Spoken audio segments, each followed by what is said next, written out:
decided that we were going to present these in 351 and then 350. We think that that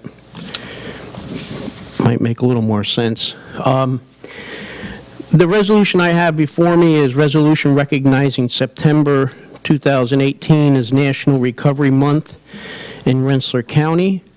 And I just want to mention before I read the contents that we are very fortunate here in Rensselaer County to have the quality of employees and people working within our county that are very dedicated to doing the very best they can for the health and welfare of the people in our county. And the people that you see here are examples of those folks. Whereas Recovery Month in 2018 has the theme of Join the Voices for Recovery, Invest in Health, Home, Purpose, and Community. And whereas behavioral health is an essential part of health and overall wellness, and whereas prevention of mental health, gambling, and/or substance use disorders, work, treatment is effective, and people do recover in our community, state, and nation. And whereas the Rensselaer County Department of Mental Health Substance Abuse Prevention Program has provided substance abuse prevention to the people of Rensselaer County since 1984, with a specialized emphasis directed at decreasing occurrences of underage drinking and drugging. And whereas the Rensselaer County Department of Mental Health has added to its staff a certified recovery peer engagement specialist who has personal experience and expertise in addiction services, and whereas addiction crosses economic, education, gender, race, geographic, and age demographics, and whereas emerging research shows that peer support is effective in facilitating recovery from substance use disorders, and whereas addiction, as evidenced by the heroin opioid epidemic, is extremely prevalent in our community, resulting in increased costs for substance abuse treatment, criminal justice, medical treatment, loss of productivity, and quite sadly, the loss of many lives too. And whereas we must encourage relatives and friends of people with mental health, gambling, and/or substance abuse or use disorders to implement preventive measures, recognize the signs of a problem, and guide those in need to appropriate treatment and recovery support services. And whereas here in Rensselaer County, the Rensselaer County Department of Mental Health, as the local government unit, continually works to further develop a recovery-oriented continuum of care, including medication-assisted treatment, concurrently provided with counseling, MICA treatment services, increased residential beds, outpatient treatment, peer support, and development of fully integrated ambulatory detox and rehab facilities. And whereas Recovery Month highlights and encourages people who have reclaimed their lives and are living happy and healthy lives in long-term recovery to celebrate their successes and share them with others in an effort to educate the public that there is a way out from addiction, the Rensselaer County Department of Mental Health invites all residents of Rensselaer County to participate in National Recovery Month, September 2018. Therefore, be it resolved that the month of September 2018 be recognized as National Recovery Month in Rensselaer County. I'd like to ask if the Commissioner would like to say a few words. Commissioner. Thank you and good evening. We are very fortunate in Rensselaer County to have a very robust network of services for persons who are seeking to recover from addiction.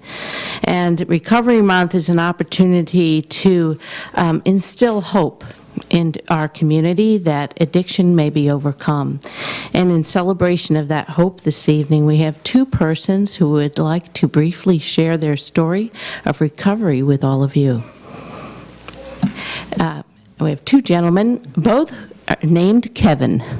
So we will hear this evening from Kevin and Kevin. Kevin, thank you. My name's Kevin Monahan. I'm from Hoosick Falls. I recognize a couple people in this room.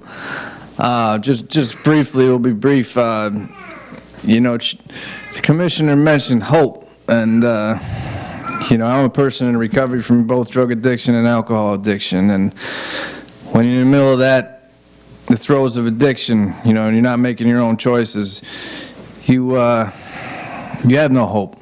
You have really nothing to look forward to, no reason to believe that things are going to change for the better. And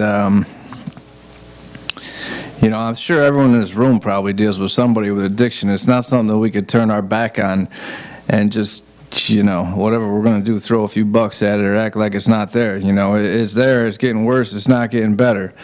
And I met Jesse, and he kind of provided me hope, because he's a you know, a prime example of, you know, addiction is not a death sentence. You know, that's not the end of your life. You know, things can change for the better. And he saw things in me when I didn't see things in myself, because I was hopeless. And you know, people ask me how I met Jesse, and I'm like, you know, I really don't even know how I met Jesse. It was, you know, I was in a fog when I met him, and he started seeing things in me that,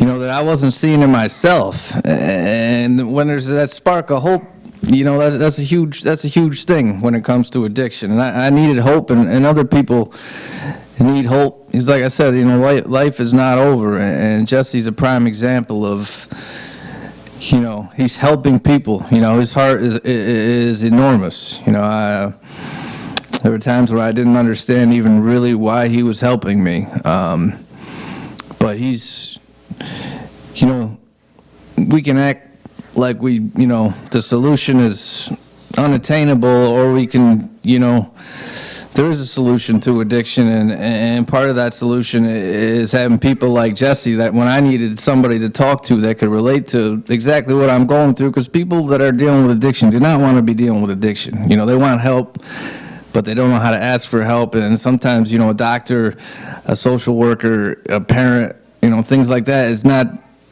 it's not going to help as much as somebody who, anything I say to this guy is like, yeah, I've been there. You know, I've been there, and there's help for that, and I can show you the way, and no pressure. And you know, and then every time I turned around, he was always there, encouraging me to, you know, help myself and help other people. And I see the change that he's made in other people's lives. He turns up all over the place. You know, everybody in the Capital Region knows where he's at.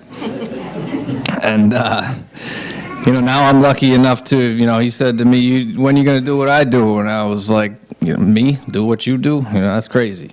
But now, you know, that's kind of what I'm doing. He got me into recovery coaching classes. He's taken me to recovery conferences, introduced me to people that are interested in helping, and there's a lot more people out there that are willing to help this problem that, you know, we can't turn our back on than I ever knew. And you know, it's uplifting to know that people do care. And you know, I still kind of amazed all the time. It's like, you're the one guy in Rensselaer County? Like, that's a big county.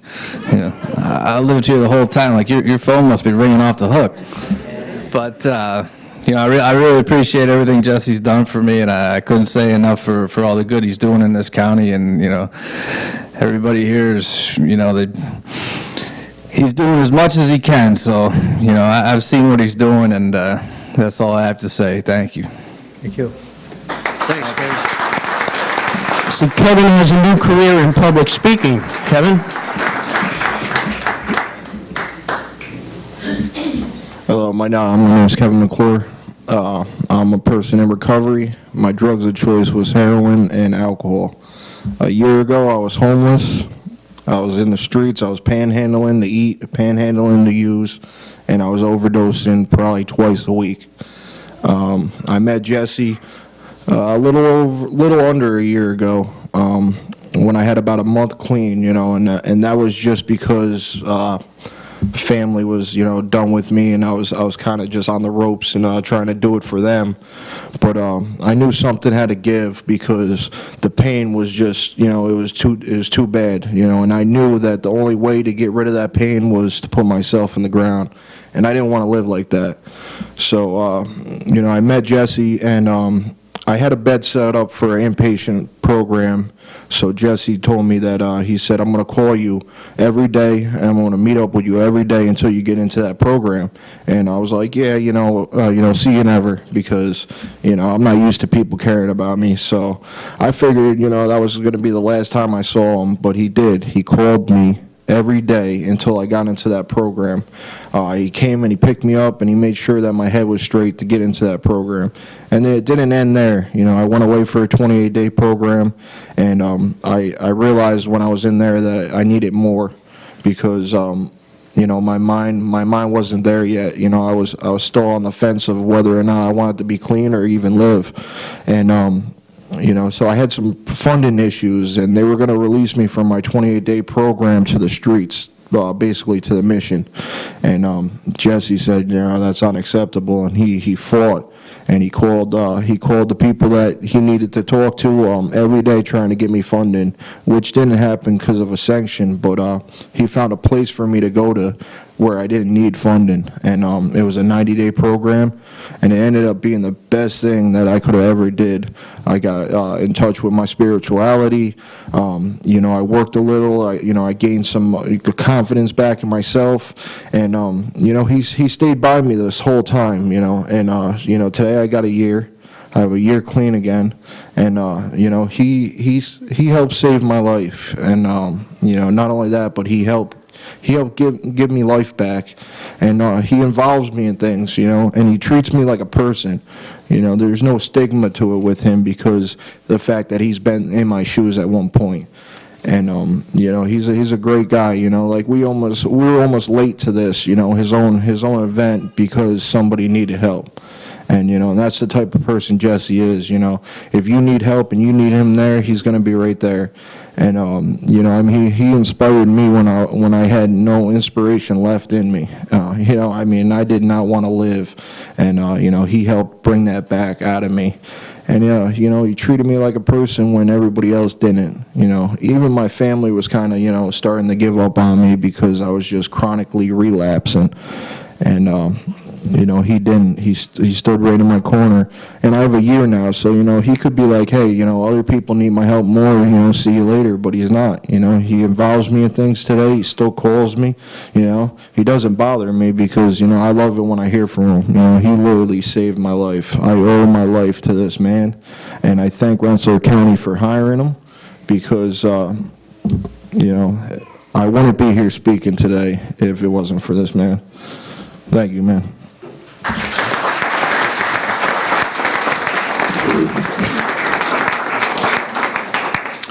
Well, you heard these two gentlemen speak, and Rensselaer County took an innovative step to bring on a certified recovery peer engagement specialist, and you've heard comments from these two gentlemen. So at this time, I'd like to introduce my colleague, Scott Bendett. So anybody who's heard Jesse's story has been inspired by it. I know I have, and you know, with our current opioid crisis, it's really encouraging to have people like Jesse on our team. So this is a resolution recognizing Jesse Chapman for his commitment to the residents of Rensselaer County Mental Health Department, whereas a county is only as great as those persons that provide exemplary service to their community, particularly when that service is voluntary and selfless in nature, and whereas consistent with the duty of this legislative body to recognize the contributions and achievements of individuals that distinguish themselves by selfless acts to benefit others and demonstrate a strong desire to make their communities and the world a better place, whereas Jesse Chapman has faced his own challenges with addiction and is now helping others in his community as a peer advocate with the Rensselaer County Department of Mental Health, and whereas through his personal life experiences, knowledge of addiction services, and with Jesse's hard work, he earned his OASIS-approved certification, and whereas Jesse has spent many hours volunteering in his community, serving countless people and their families, working directly with individuals in early recovery phase, assisting with syringe exchange program, volunteering at OASIS licensed treatment centers, working with community outreach groups to help raise funds for recovery awareness programs, all while continuing his education on current treatment trends and research. And whereas since the start of his service as a peer engagement specialist with Rensselaer County in October of 2017, Jesse has served 203 county participants, referred 147 people to OASIS-funded treatments, with half of those referred to an inpatient program, has conducted 89 stakeholder presentations, and I had the privilege of being with you at one, and 39 Narcan trainings, and whereas Jesse works closely with many other community service organizations within the county, including probation, drug court, and social services, making 175 referrals to community support groups such as Smart Recovery, Friends of Recovery, Youth in Recovery, AA, Al-Anon, Project SafePoint, Samaritan Hospital Crisis, and more. And whereas Rensselaer County is fortunate to have individuals like Jesse who spend countless hours to find effective ways to help individuals who are seeking recovery from addiction and the disease of chemical dependency, who often have little power to advocate for themselves. Now, therefore, be it resolved, the Rensselaer County Legislature hereby acknowledges Jesse's tireless commitment to people with addiction, and be it further resolved, the clerk of the legislature transmit a copy of this resolution suitably engrossed to Jesse Chapman. Come on up.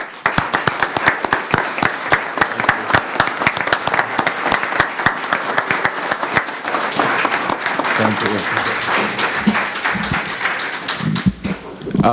I just want to thank, first of all, the support of the county. Without this, I didn't apply for this grant, so I do believe in what I do, and I'm passionate about it, and I have so much to be grateful for.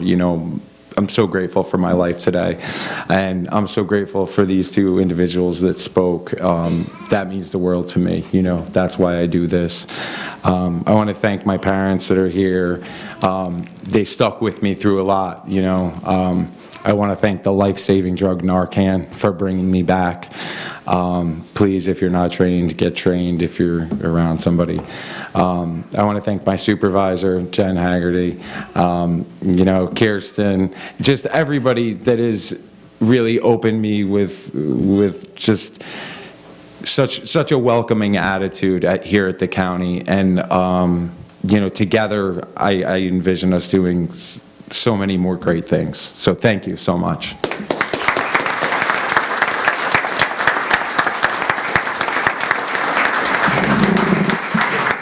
Just a year ago, hiring Jesse was a dream. Jesse joined us in October 2017, and I actually today have some updated statistics from what was in the proclamation. To date, Jesse has served 310 persons from Rensselaer County, half of whom have been successful in entering some form of treatment. The other half Jesse remains in contact with, working to increase their readiness for treatment. And Jesse, in my position, I usually hear about the things that go bad. The good news rarely reaches my desk.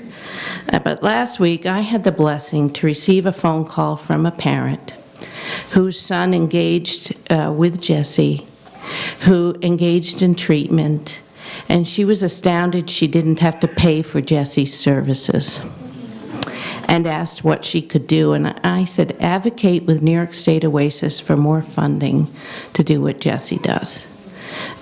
In 2017, early in 2017, the county had an opportunity to apply for some very competitive funds to establish peer engagement specialty services. And I remember reading the RFP at my desk thinking, well, we might have a shot. I might as well apply. And got someone to help me write the application. And I was stunned when we received the money. And the only way I found out we received the money was Spectrum News contacted me and wanted to interview me regarding the money the governor announced we received. And I said, I haven't heard about that yet. Can you fill me in? So we are just so blessed to have Jesse on our staff, and whenever you have a chance to advocate with the state, I urge you to advocate for this peer money. It makes all the difference that you've seen tonight. Thank you.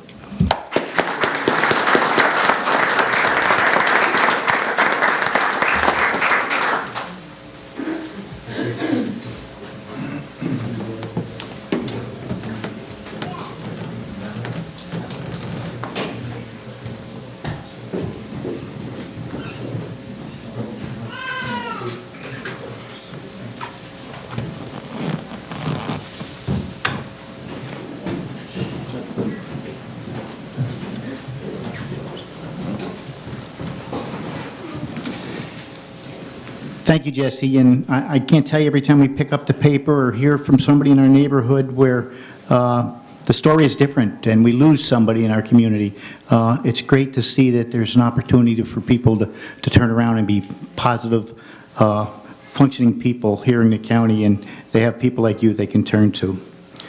Next, we have P 34618, resolution honoring Rensselaer County veteran Irvin Wilbur Rustin, by presentation by Harrington. Irvin, could you come on down, Mr. Harrington?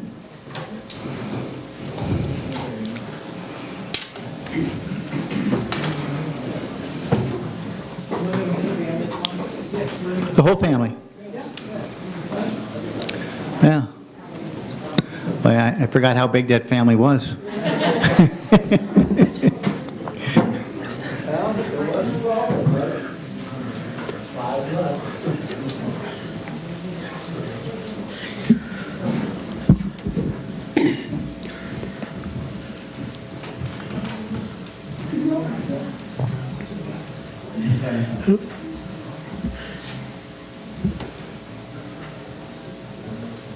Irvin, come on right over here. Yeah.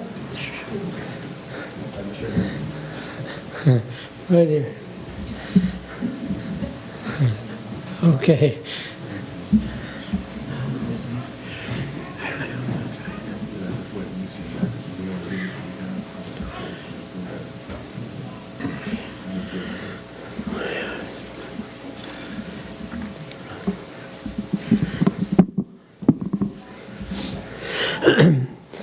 It's my pleasure to present a copy of this resolution. This evening as chairman of the Veterans Committee of the Rensselaer County Legislature. This is a resolution honoring Rensselaer County veteran Irving Wilbur Rustin. And I'll read the resolution. Whereas it is consistent with the duties of this legislative body to recognize the achievements of the citizens of Rensselaer County, we acknowledge with respect and admiration individuals whose bravery and dedication have been so valuable to our community, and whereas Rensselaer County owes a great debt to the men and women of our loyal armed forces, who so bravely stand ready to preserve our American heritage. And whereas Irving Wilbur Rustin was born on June 3rd, 1932 in Kingsbury, New York, to Wilbur Rustin and Ellen Hale Rustin, and whereas on November 19th, 1952, Irving enlisted with the United States Army in the 1st Army Division in Albany, New York. And whereas while serving, Irving was a medical technician at the Fitzsimmons Army Hospital in Denver, Colorado. And whereas during his time in the Army, Irving became the proud recipient of the National Defense Service Medal. And whereas Irving was honorably discharged on November 18, 1954.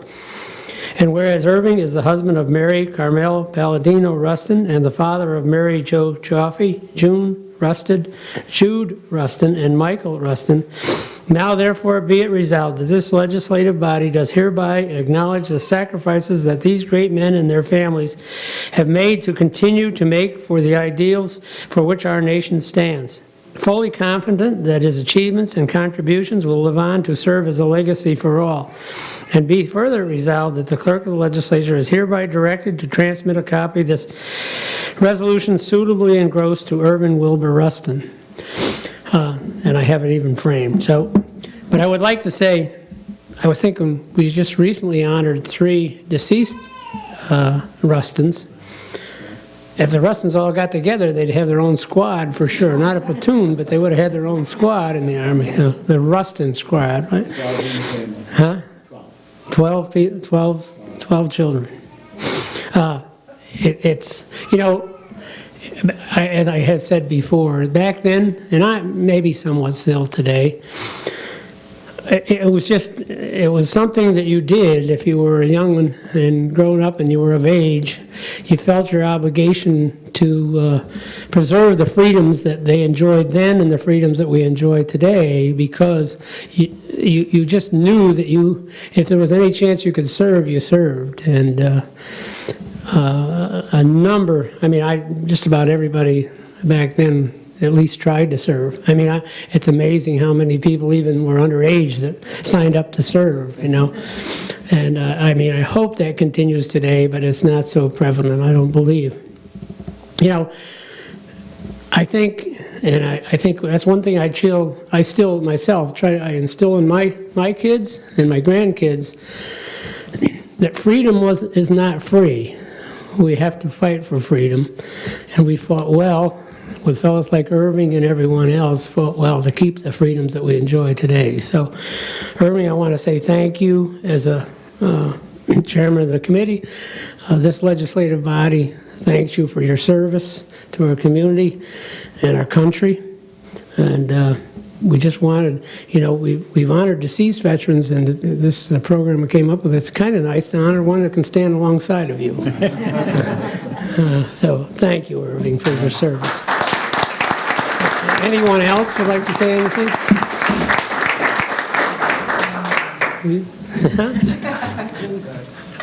Thank you for this. I'm not a talker like my brother.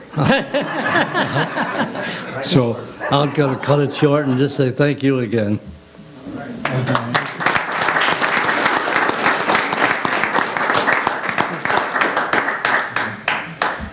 I'd like to thank a few words too for Irvin and the whole family. They've been family and friends my whole life, so it's really great to see you up here being a legislator now, and went to high school with Mary Jo. And as Kenny said, I was here when we honored John's 3 deceased brothers, which was an honor. But all I want you to thank is being a close friend, and thank you, Irvin. All right.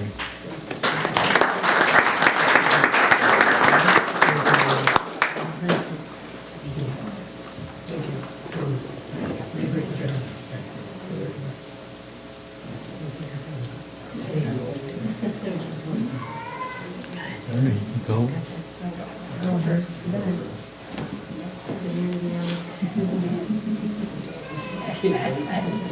By the way, he's the oldest. Not me. He's the oldest. Better looking, too. What's younger?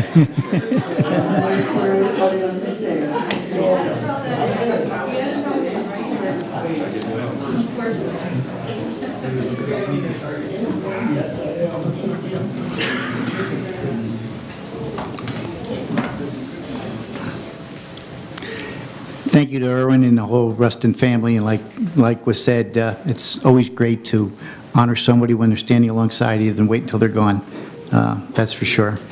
Next, we have a resolution P 347-18, resolution commending Team Hero, helping everyone recognizing opportunity, presented by legislator Ash McPherson. Would you come down, and those people who are representing Team Hero come down as well? We do need more heroes, there's no doubt about it.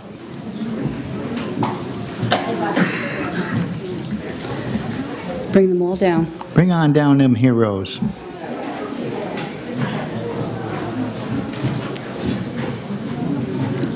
Move right up to the podium. I don't know. How are you? Good. Wow, this is great. Almost as big as the Rustin family.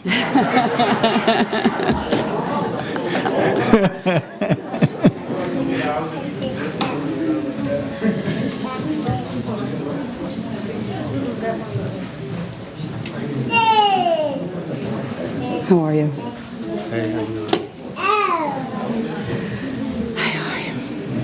Mr. Jerry, how are you? We have grown. Okay, I would like to recognize a group that works with many of our youths in Troy. This is a resolution recognizing and commending Team Hero for their commitment and service to their community. Whereas it's consistent with the duty of this legislative body to recognize the contributions and achievements of an organization, whereas the youth of today will be our leaders of tomorrow, and to recognize the efforts of an exceptional organization that serves our county's youth and will be a brighter future for our community. I met Team Hero a few years ago when I was on the city council. They were starting out with the Boys and Girls Club. They had some activities that they were doing. They were doing free haircuts. They were bringing all the kids together. They were having family events. They were bringing the communities back together, something that Jerry Ford has been talking about, needing to bring families back into the communities. He's got a vision here, and he's got a good vision that he's doing. And he's taken our youth, and he's working with our youth to bring them back into our community to show them that we do care what's happening in the inner cities. He's had many activities, like I said. They were doing free haircuts, and just recently they did over 600 book bags with the youths of the Rensselaer County youth. They worked together, and they did 600 book bags to bring for the kids back to school. This past August, our county executive helped me where we secured some tickets to send many families to the 50 to the Valley Cats, which was a great night that they had, and I was so thrilled that all the pictures I saw, and I was sorry I was out of town that I couldn't be there. Team Hero, I'd just like to say, there's just a few things that this group is doing, and I'd like to say along my colleagues, thank you for stepping up and helping our communities, and this is just something small that we can do for you. Please let us know, and thank you. Jerry Ford is the leader of Team Hero, so I'm going to have him say a few words.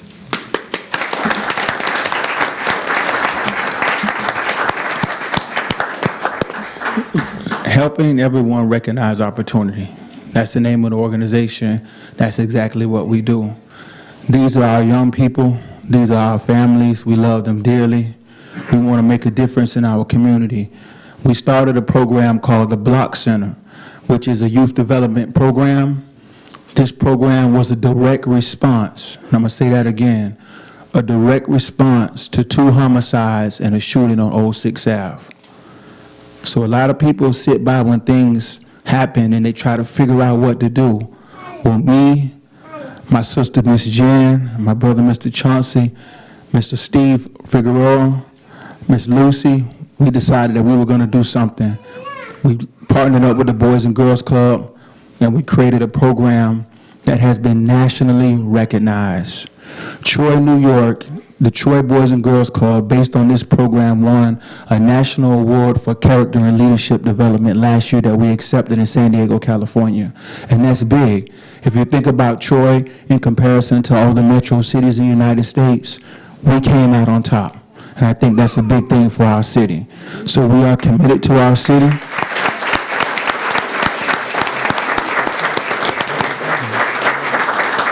We are committed to our city, and it makes us feel good that our county is committed to what we're doing. So thank you.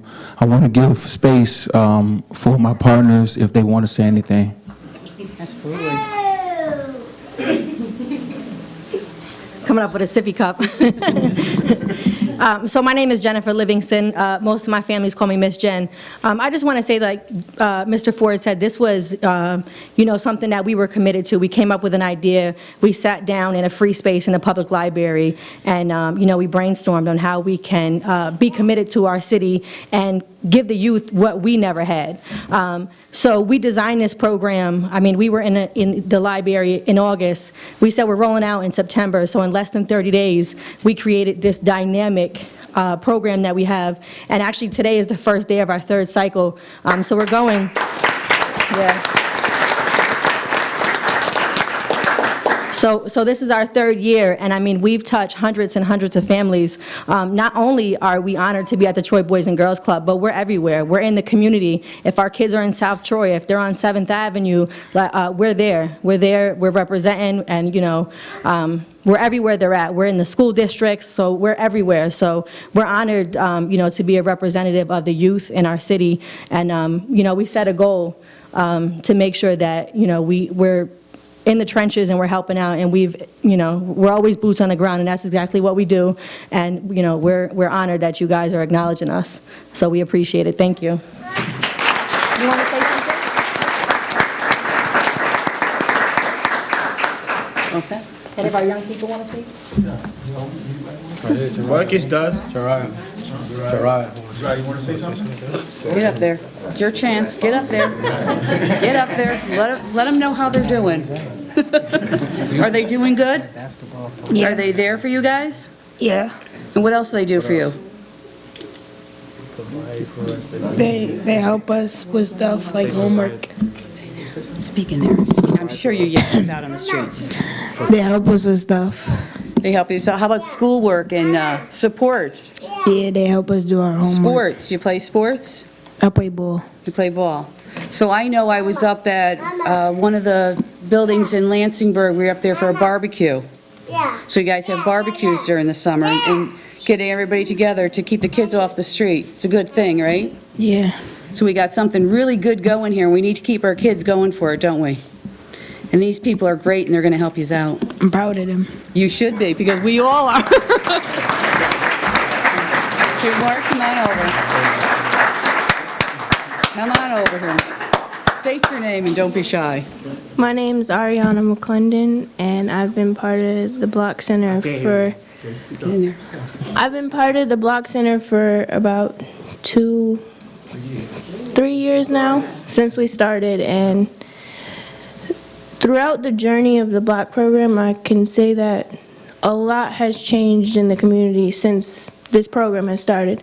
Like, our youth has become better with building our characters. With schoolwork, we become better in our academic work. Pretty much our character has been built around this program. It helps us see that we have a future in life. It shows that just because we live in a neighborhood that doesn't really want for us to succeed, that we can succeed. And we have people around us like Mr. Jerry or Steve or Jen and Isaiah can help us succeed in this community. We can be something. We could be the next generation that, you know, becomes a doctor or a lawyer, their next law enforcement. There could be even a kid in this program that could be the next president, even if they wanted to. Absolutely. This program helps us with more than just, you know, keeping us out of the streets. It helps us succeed and live. It just helps us live and overall. And I'm really proud of this program.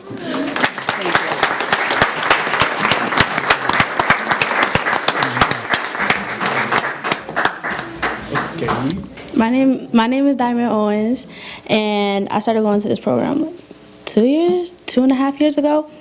And upon going to the program, I didn't really want to do anything. I didn't really care to be in the program. I try to not go as much as I wanted to, but it was something about it that it just, once you go the first time, it drives you to go back. It's something in the program that just makes you want to go back, even if you don't, you may feel like you don't want to go there, but you just see yourself walking into the building like, I'm ready, what are we doing today? And through this program, and they really, I love a lot of people say that, oh, I owe my life to this person. I legit owe my life to Team Hero. If it wasn't for them, I probably would be dead or in jail right now. And it's sad because I'm only 16, but it's true. And thanks to them, I am Troy's Youth of the Year. Thank you.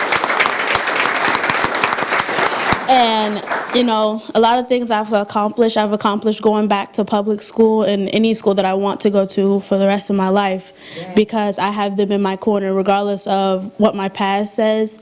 Just the little events that we do every once in a while, just it helps, and just giving back, it just makes, like, you know, when you do stuff for yourself, you're really proud and you're really happy, but when you see the joy in someone else's life from helping them, regardless if it's just, oh, let me buy you a sandwich, or let me give you this bag of clothes that I don't even wear anymore, it just brings such happiness to you and that person. And just without the Boys and Girls Club, Team Hero, I don't really know where I would be right now, and I just wanted to thank them.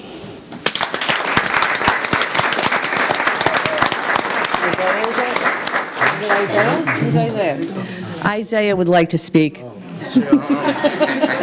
stage fright. I can't do that. Get up there. It's Corliss, right? Would any of the legislators from the city of Troy?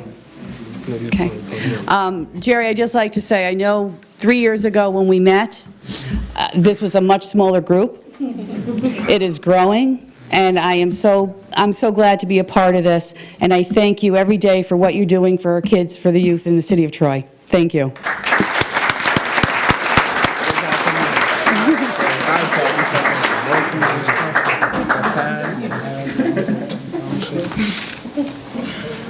You look like you would say something. I mean, yo, Abby, on this now, you know, good luck to tell your daughters and family.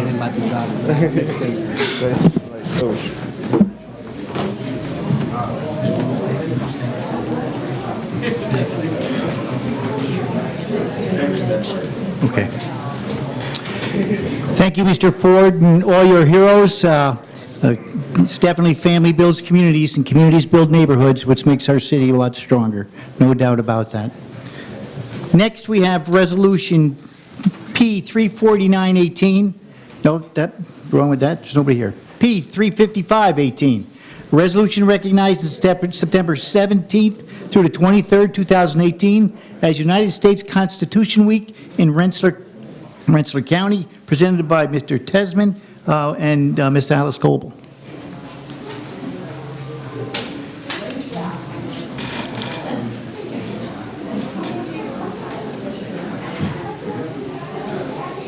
Is Ms. Coble here? I saw her out there earlier. Yeah, she's coming in. Okay. In the doorway. She's right here. There you go.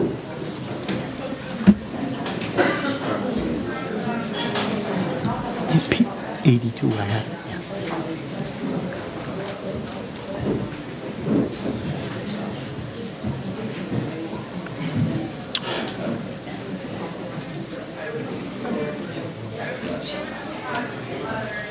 Welcome, Mrs. Coble.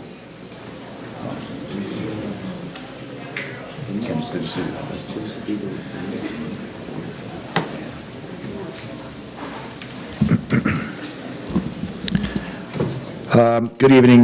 Tonight's resolution P35518 is a resolution recognizing September 17th through the 23rd, 2018 as United States Constitution Week in Rensselaer County. September 17th, 2018 marks the 231st anniversary of the drafting of the Constitution of the United States of America by the Constitution Convention. And whereas the Constitution was intended to achieve 6 purposes: to form a perfect union, establish justice, ensure domestic tranquility, provide for the common defense, promote the general welfare, and secure the blessings of liberty to ourselves and our prosperity.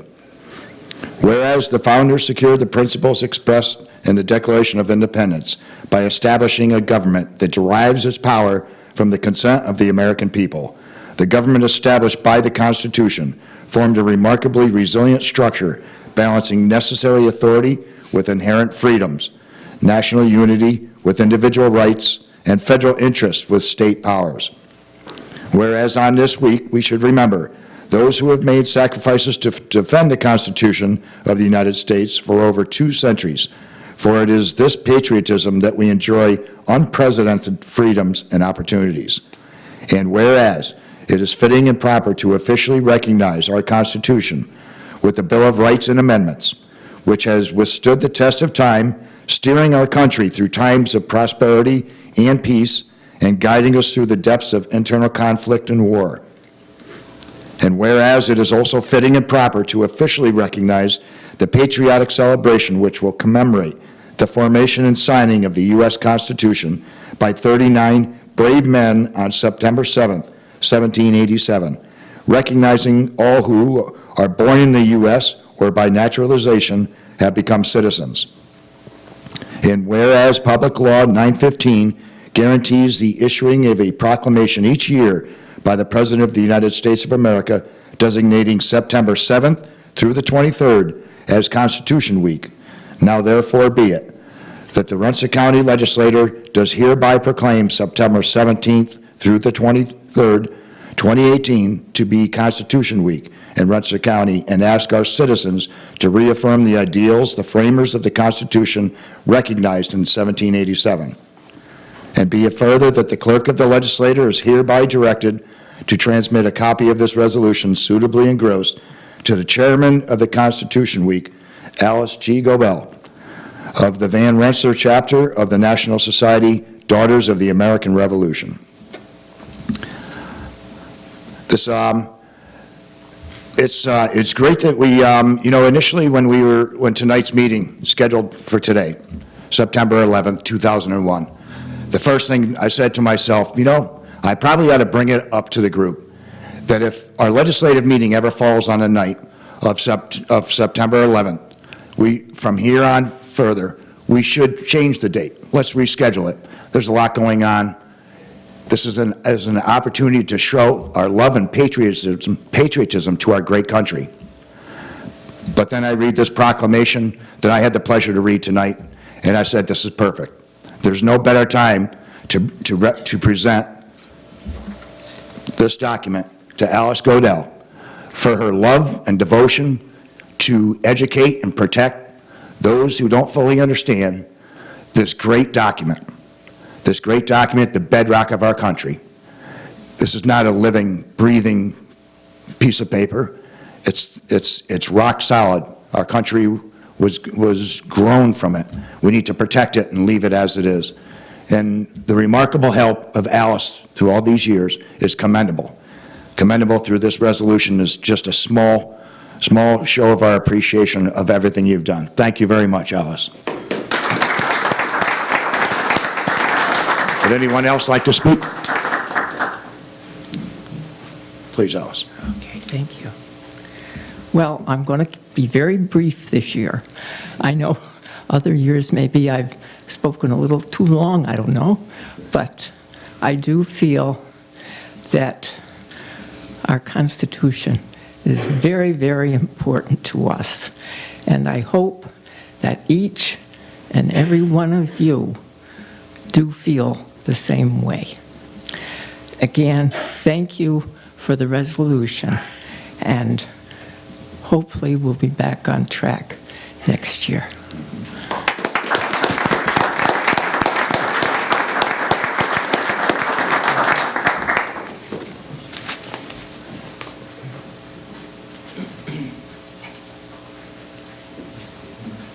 Thank you. Peter?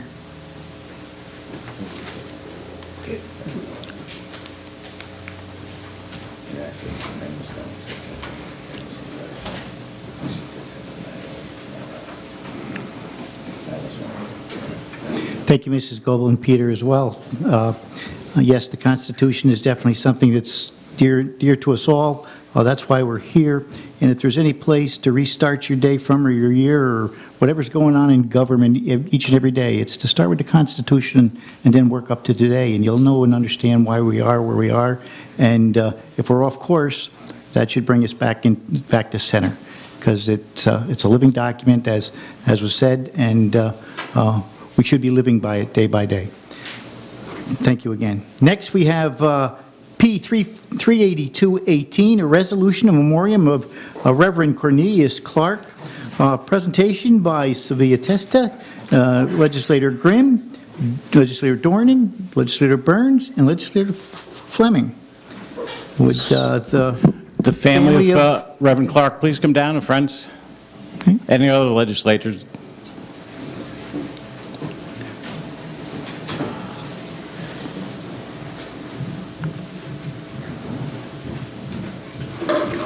While you're coming down, I just want to apologize. You're spot on the agenda here. We originally had you as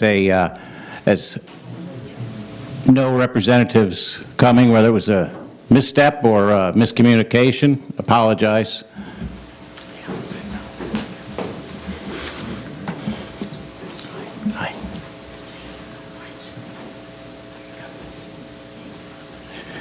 First, I'll read the resolution. It's a resolution in memoriam of Reverend Cornelius Clark. Whereas it is consistent with the duty of this legislative body to pay honor and respect to persons who have a great impact and influence in Rensselaer County during their time on earth. We remember with deepest respect and admiration the life of an individual whose singular example enriched the lives of their family, friends, and fellow citizens, and attended to such duty and fully in accord with this long-standing tradition is the intent of this legislative body to express its sincerest sorrow upon the death of Reverend Cornelius Clark, which occurred on the first day of July in the year 2018. Reverend Clark was born in Sampson, Alabama on November 20th, 1946, the son of the late Johnny Lamar Clark and Fable Ree Phillips Bradford. Reverend Clark proudly served with the United States Air Force during the Vietnam War. And Reverend Clark spent 30 years in manufacturing as a manufacturing manager for General Electric Company. Reverend Clark provided a service to our community as the pastor of the Holy Serenity Church of God in Christ and as leader of the Troy NAACP and as a member of the African American Pastoral Alliance. And through his work with the Troy Police Department, where he enhanced communication between residents and law enforcement. And Reverend Cornelius Clark was presented the Director's Community Leadership Award from the former FBI Director James Comey for providing tutoring, mentoring, and recreational activities for children through the Early Intervention and Mentoring Program. And Reverend Clark will be missed by his wife of 48 years, Carolyn Tyson Clark, and their children. Reverend Clark will be remembered for his deep commitment for the well-being of the community, especially through his actions of fighting for social justice at the Holy Serenity Church of God in Christ in Troy, and therefore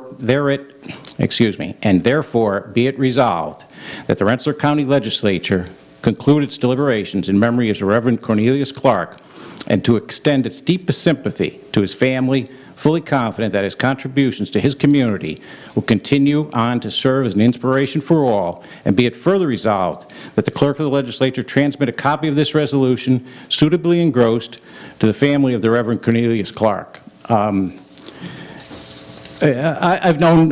knew Cornelius Clark, the Reverend Clark, and through his work with the NAACP. But, you know, when I read this, I say, you know, this guy was born in Alabama. Sure, we're all born somewhere, and I don't mean take that lightly, but, you know, in the Vietnam War, he stepped up and did the right thing, and you know, he worked for 30 years for General Electric. I'm sure he went to work and did the right thing, or they wouldn't have had him around for 30 years, truly, and I don't mean it lightly. You know, the Holy Serenity Church, I know he was part of that, and I know he had a relationship with the Troy Police Department, you know, through my work, and that it was for the greater good, his relationship there. You know, and he got an award from FBI Director James Comey. I didn't realize that. My experience with Cornelius Clark was about 1998. I was a battalion chief in the Troy Fire Department. That's what I did for a living. And there was an issue between the City of Troy Fire Department and, which is now Rensselaer, it was at the time Rensselaer County 911 program. And there was a call, and some mistakes were made, some serious mistakes. And there's an audio of the thing, the whole that transpired. And, you know, honestly, you know, Rensselaer County was wrong, and there were racial overtones to this thing.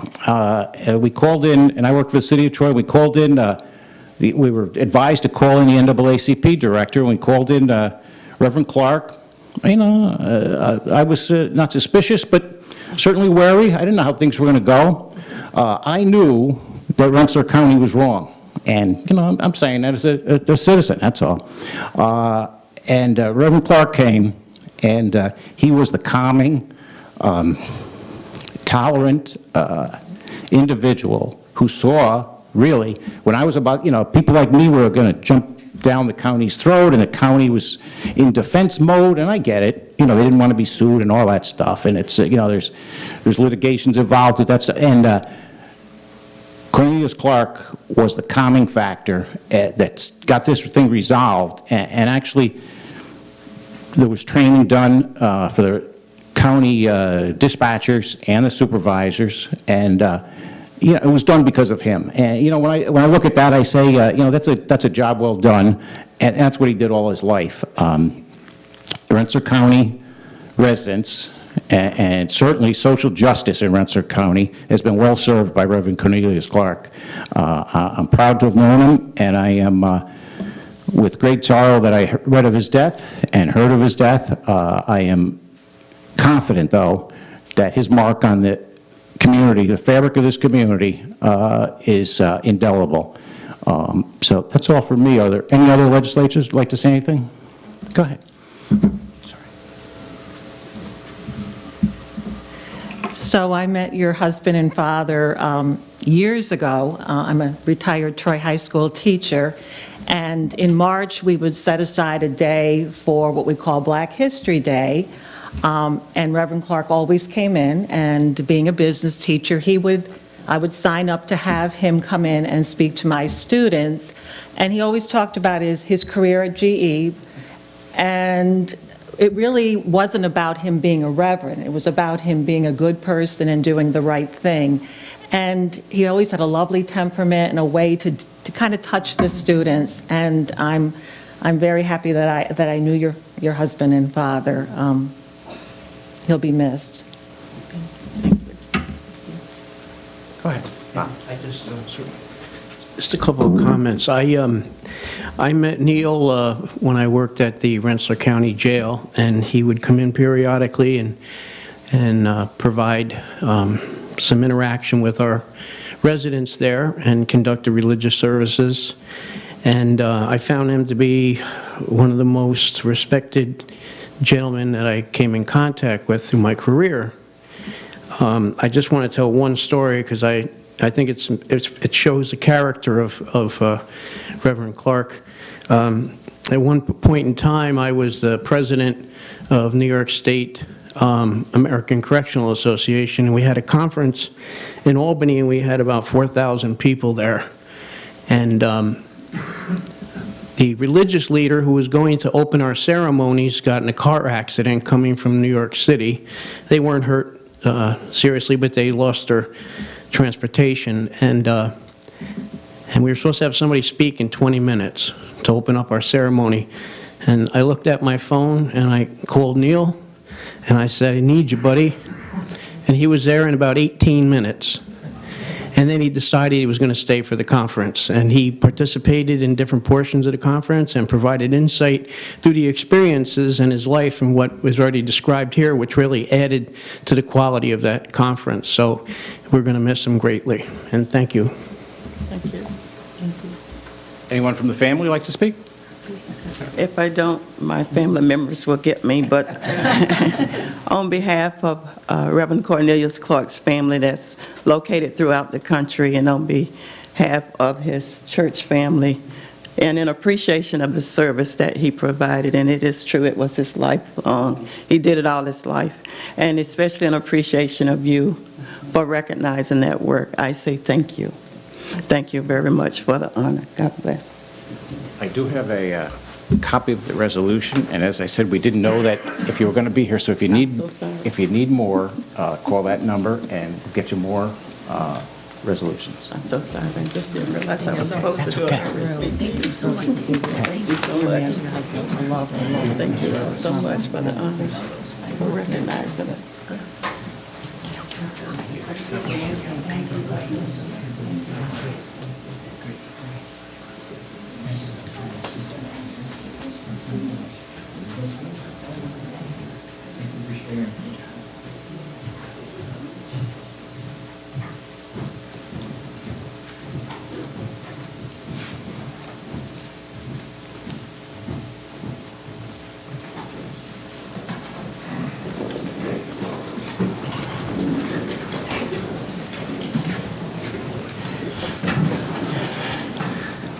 Okay, that concludes our presentations for this evening.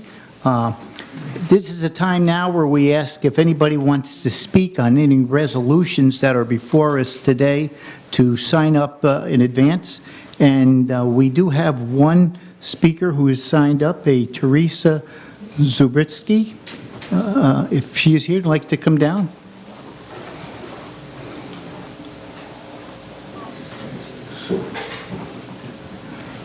Zubritsky.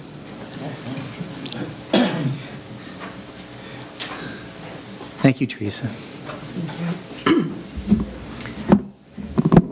Good evening, Mr. Chairman. The third time's a charm. Zubretsky. Next time, Zubretsky. I know you're going to nail it. I'll see you next month. What else would I do on a Wednesday, Tuesday evening? Good evening to members of the county legislature. As many of you know, I had the privilege to present information to you last week about adolescent tobacco use. And afterwards, several of you asked specifically about the costs associated with enforcing Tobacco 21, and I wanted to get back to you with some information about that, about how other counties are implementing and enforcing their Tobacco 21 laws and what the associated costs for them were. So there's a lot of information that's available across the entire country because 6 states and more than 350 localities have done this, 23 localities right here in New York State. But